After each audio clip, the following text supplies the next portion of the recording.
Hey guys, आपका स्वागत है टारगेट सरकारी नौकरी चैनल पर। मैं हर्षद अली। उत्तर प्रदेश प्राथमिक शिक्षक भर्ती यानी सुपर टेट परीक्षा की तैयारी में आज भूगोल की हमारी ये 5वीं क्लास है, जिसमें हम डिस्कस करेंगे भारत के द्वीप आइलैंड्स ऑफ इंडिया। आपसे रिक्वेस्ट है वीडियो को आप ज़रूर लाइक कर दीजिए। इसके पहले वाले 4 पार्ट अगर आपने नहीं देखे हैं तो उनको भी आप देख लीजिएगा। चैनल पर सबकी प्लेलिस्ट को अपडेट कर दिया गया है अलग अलग विषयों की। एक टर्म आपने सुना होगा द्वीप, जिसको हम बोलते हैं आइलैंड इंग्लिश में। एक सुना होगा प्रायद्वीप, जिसको हम बोलते हैं पेनिनसुला इंग्लिश में। पहले इन दोनों के मतलब को समझेंगे, फिर आएंगे आइलैंड्स पर। आपको यहाँ पर एक भूमि का टुकड़ा ये नज़र आ रहा है, ठीक है। ये है एक भूमि का टुकड़ा, लैंड मास, और एक भूमि का टुकड़ा ये है, और इसके चारों तरफ ये डॉटेड लाइंस प्रदर्शित कर रही हैं जल को, पानी को। अब आपको यहाँ दिख रहा होगा इस भूमि के टुकड़े के चारों ओर जल उपस्थित है। तो भूमि का ऐसा हिस्सा, स्थल का ऐसा खंड जो चारों ओर से पानी से घिरा होता है, उसको हम बोलते हैं द्वीप या आइलैंड। और भूमि या स्थल का ऐसा हिस्सा जो 3 ओर से पानी से घिरा हो, उसको हम बोलते हैं प्रायद्वीप यानी पेनिनसुला। इन दोनों की डेफिनेशन हम देख सकते हैं। जल से चारों ओर से घिरे स्थल खंड को द्वीप कहा जाता है। ऐसे अगर हम देखें कि जल से 3 ओर से घिरे हुए स्थलखंड को प्रायद्वीप कहा जाता है। तो आपको यहां दोनों में डिफरेंस पता चल गया होगा। A land surrounded by water from all it's sides, a land surrounded by water from 3 sides.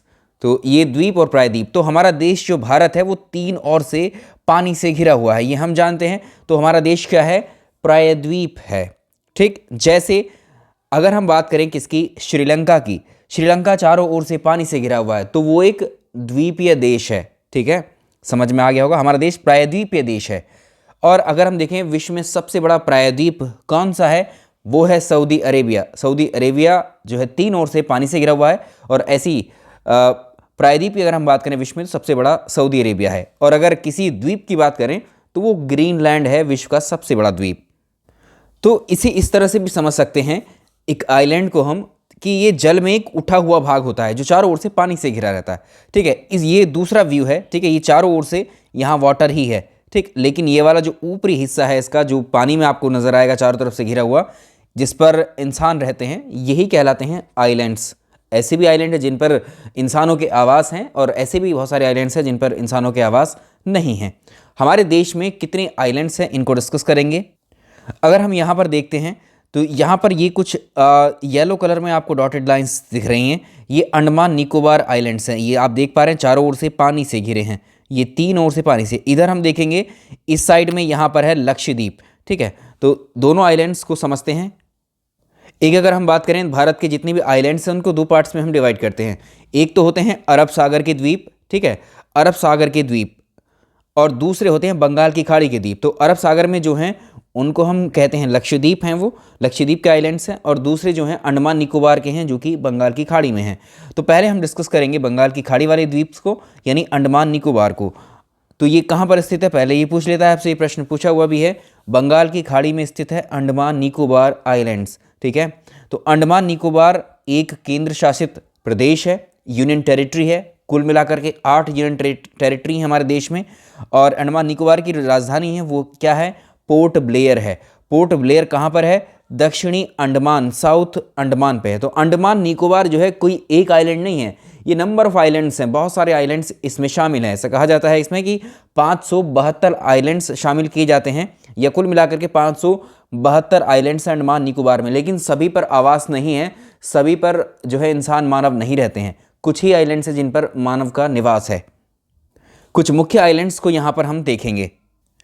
सबसे पहले अगर अंडमान निकोबार की हम बात करते हैं तो इसमें सबसे ऊपर, शुरुआत से बिल्कुल शुरू कर रहे हैं, तो इसमें सबसे ऊपरी आइलैंड जो होता है वो है उत्तरी अंडमान।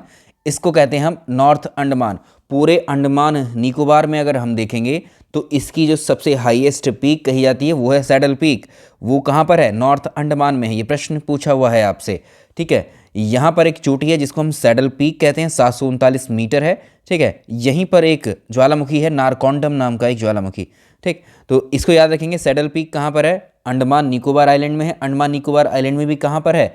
नॉर्थ अंडमान में है, ठीक। एक तो ये हो गया आपका। इसके बाद थोड़ा नीचे आएंगे, यहाँ पर आपको ये स्केल पर नहीं है लेकिन ये ऑर्डर्स ठीक है बिल्कुल। उसके बाद आता है मध्य अंडमान, इसको बोलते हैं मिडल अंडमान।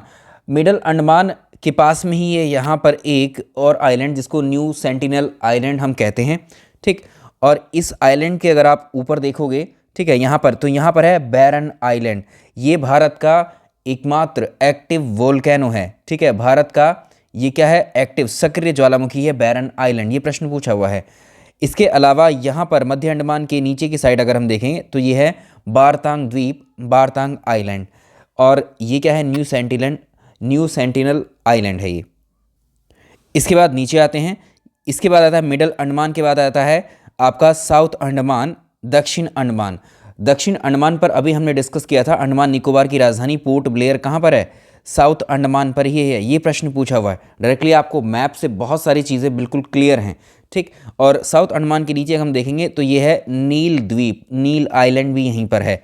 और इसके बाद में आता है, इसके नीचे है लिटिल अंडमान।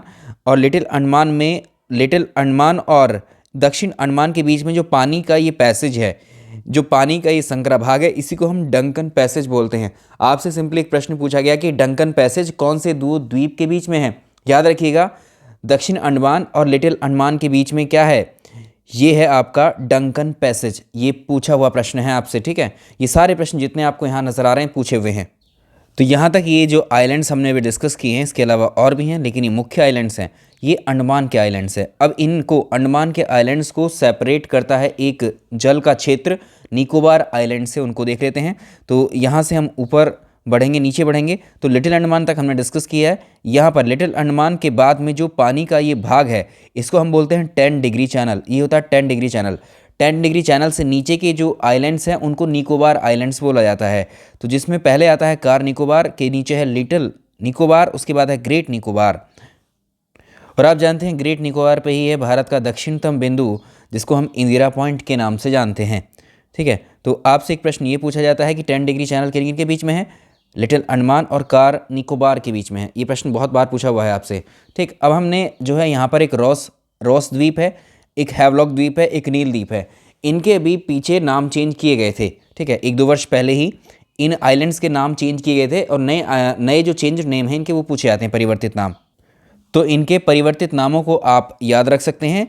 रॉस आइलैंड जो है इसका नाम बदलकर क्या कर दिया गया, Bose island.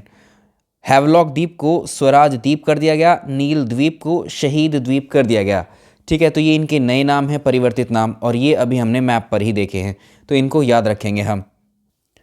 Unacademy learning application पर मेरी क्लासेस चल रही हैं पीसीएस के लिए। अगर आप तैयारी करना चाहते हैं तो अनअकैडमी पर जुड़ जाइए मेरे साथ। यहाँ पर आपको अगर आज सब्सक्रिप्शन लेते हैं या अनअकैडमी पर आप जुड़ते हैं तो आज अंतिम मौका है, इसमें आपको 20% ऑफ इसमें मिल रहा है।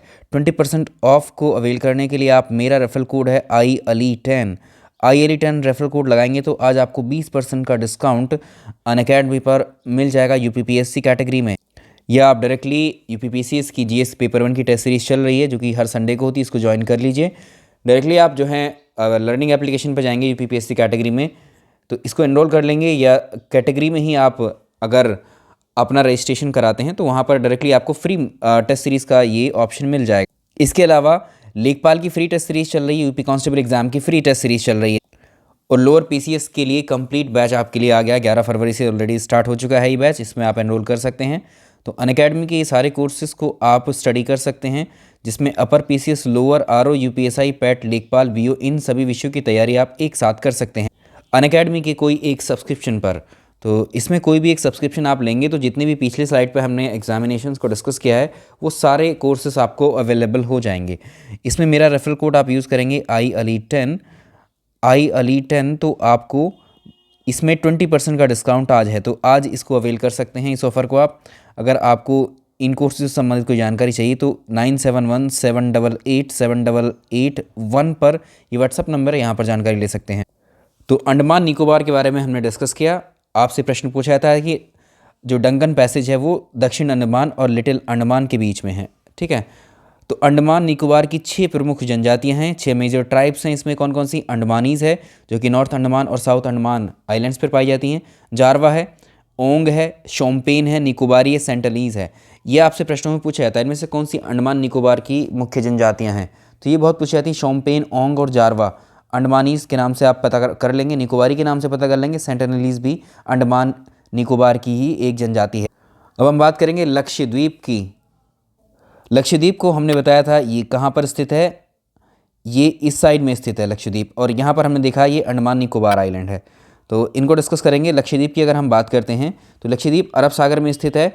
अरब सागर में जो लक्षद्वीप कटक है, लक्षद्वीप कटक पर ये स्थित है। कटक क्या होते हैं, या इंग्लिश में इसको रिज बोलते हैं। महासागर के अंदर जो ऊंचे नीचे जो स्थल खंड होते हैं, ठीक है, जैसे अपने यहाँ पृथ्वी पर कहीं पहाड़, कहीं पर पर्वत है और कहीं पर पठार हैं, ठीक है, ऊंचे नीचे जो क्षेत्र होते हैं, ऐसे ही महासागरों के अंदर भी ऊंचे नीचे क्षेत्र होते हैं, यानी महासागरों में भी कुछ पहाड़ होते हैं, ठीक है, तो इनको ही हम रिज बोलते हैं महासागर के अंदर, ठीक। तो लक्षद्वीप की अगर हम बात करें, लक्षद्वीप भारत का सबसे छोटा केंद्र शासित प्रदेश है। लक्षद्वीप इज़ ऑल्सो यूटी, तो smallest union territory of India, जिसका एरिया 32 स्क्वायर किलोमीटर है। ये प्रश्न पूछा हुआ है, और लक्षद्वीप की राजधानी क्या है, कवारती। लक्षद्वीप में कुल मिलाकर के 36 आइलैंड है, और ऐसा नहीं है कि 36 के 36 पर ह्यूमन एक्टिविटीज़ या मानव के आवास हैं, ऐसा नहीं है। इनमें से लगभग 10 द्वीपों पर जो है मानव रहते हैं। और जैसे हम अंडमान निकोबार की बात कर रहे थे, तो उसमें भी इतने 572 आइलैंड्स पर सभी लोग सभी पर नहीं रहते हैं, ठीक है, कुछ ही आइलैंड्स हैं जिन पर मानव निवास हैं। तो लक्षद्वीप में सबसे बड़ा द्वीप है एंड्रोथ द्वीप, ठीक है, इसको हम याद रख लेंगे। और 8 डिग्री का जो चैनल है भारत म्यांमार को सेपरेट करता है। हमने 10 डिग्री का भी देखा। 9 डिग्री का चैनल कावारती द्वीप और मिनिकॉय को अलग करता है। ये तीनों प्रश्न में से एक बन जाता है आपको। एक व्हीलर द्वीप का नाम आपने सुना होगा। व्हीलर द्वीप ये उड़ीसा में है, उड़ीसा के तट पर स्थित है ये, ठीक है, उड़ीसा का ही भाग है जो बंगाल की खाड़ी में स्थित है, ठीक है, चिल्का लेक के पास। 2015 में इस व्हीलर द्वीप का नाम बदल करके अब्दुल कलाम आइलैंड किया गया था, ठीक है, तो ये उड़ीसा में है और ये भारत का ही एक आइलैंड है। इसके अलावा है सालसेत द्वीप। सालसेत द्वीप ये बड़ा इंपॉर्टेंट है। विश्व में अगर हम देखें किसी आइलैंड पर सबसे ज़्यादा जो जनसंख्या पाई जाती है वो सालसेत द्वीप पर ही पाई जाती है। तो सालसेत द्वीप विश्व की सर्वाधिक जनसंख्या वाला द्वीप है, largest populated island of the world है ये। सालसेत द्वीप महाराष्ट्र का हिस्सा है ये। वो कैसे, अरब सागर में स्थित है। और जो सालसेत द्वीप है, इसी आइलैंड पर जो है मुंबई शहर बसा हुआ है, ठीक है। मुंबई शहर जो कौन से आइलैंड पे है, सालसेत आइलैंड पे। इसी वजह से मुंबई की पॉपुलेशन बहुत ज़्यादा है। तो बाकी किसी आइलैंड पे विश्व के इतनी ज़्यादा पॉपुलेशन नहीं है। तो ये प्रश्न पूछा हुआ है, मुंबई कौन से द्वीप पर स्थित है, सालसेत द्वीप पर। वैसे विश्व का सबसे बड़ा आइलैंड अगर हम देखें तो वो ग्रीनलैंड है। और ग्रीनलैंड आप जानते हैं डेनमार्क के अंदर है, वो डेनमार्क में उसको शामिल किया जाता है। तो मुंबई आप यहाँ देख सकते हैं, अरब सागर है, ये महाराष्ट्र है, और ये मुंबई सालसेत द्वीप इसी पर है मुंबई। यहीं पर थाने क्रीक है, यहीं पर वसाई क्रीक है, ठीक है। क्रीक क्या होते हैं, ये जल के संकरे भाग होते हैं, ठीक। इसके अलावा श्री हरिकोटा आइलैंड, ये बड़ा इंपॉर्टेंट है, ये आंध्र प्रदेश के तट पर स्थित है, नेल्लोर जिले में है आंध्र प्रदेश के। तो भारत का जो उपग्रह प्रक्षेपण केंद्र है, जिसे सैटेलाइट लॉन्च सेंटर हम बोलते हैं, सतीश धवन स्पेस सेंटर, सतीश धवन अंतरिक्ष केंद्र, SDSC, ये इसी आइलैंड पर स्थित है। इंपॉर्टेंट आइलैंड्स हैं ये इंडिया के। अंतिम द्वीप को हम डिस्कस करेंगे, न्यूमोर द्वीप। न्यूमोर द्वीप बंगाल की खाड़ी में है और भारत और बांग्लादेश के बीच न्यूमोर आइलैंड ये विवादित है। तो ये हैं आइलैंड्स जो आपकी परीक्षा में पूछे जा सकते हैं भारत के। भैया आप लोग वीडियोस को सपोर्ट नहीं कर रहे हो, आप लोग जो है मतलब इसको लाइक भी नहीं करते हो, ना ही शेयर करते हो आप लोग। तो कम से कम जो लोग देखते हैं उसको एटलीस्ट आप इतने तो कर सकते हैं कि इनको लाइक और शेयर तो इतना कर ही सकते हैं। इतना अच्छा कंटेंट आप लोगों को मिल रहा है। मैं कह रहा हूँ आपसे कि अब नोटिफिकेशन आने से पहले हम काफ़ी चीज़ें कवर कर चुके होंगे, ठीक है। और जो आपकी जो ज़्यादा हेडेक वाले विषय हैं वो मैं आपको करवाऊँगा डेफिनेटली। वो मैंने रोक के रखे हुए हैं अभी। जब ज़्यादा लोग इन विषयों को नहीं देख रहे हैं तो अगर मैं उनको भी कराने लगूँ, क्योंकि अच्छे खासा एफर्ट है उन विषयों में भी, ठीक है, बहुत अच्छे ही लेक्चर्स आपको आएंगे। तो आप उन लोग अगर उन विषयों को भी या उन लेक्चर्स को भी नहीं देखेंगे तो फिर मुझे थोड़ा सा अजीब लगेगा, है ना। फिर मैं उनको कैसे कंटिन्यू करूँगा, फिर वो रोकने पड़ जाएंगे। इसलिए मैं कह रहा हूँ जो लोग अभी जुड़ रहे हैं इन क्लासेस से, एटलीस्ट आप लोग तो सपोर्ट करिए, ठीक है। चलिए, बाकी सारे विषय मैं भी बोल रहा हूँ कि वो भर्ती जब आएगी आपकी तो तब भी जो है हम बहुत अच्छे से इसको कंप्लीट करेंगे। इन सारे विषयों को 14 के 14 विषयों को मैं पढ़ाने वाला हूँ आपसे, ठीक है। आप देख लीजिए किस स्तर के आपको हम जो है लेक्चर्स डिलीवर कर रहे हैं।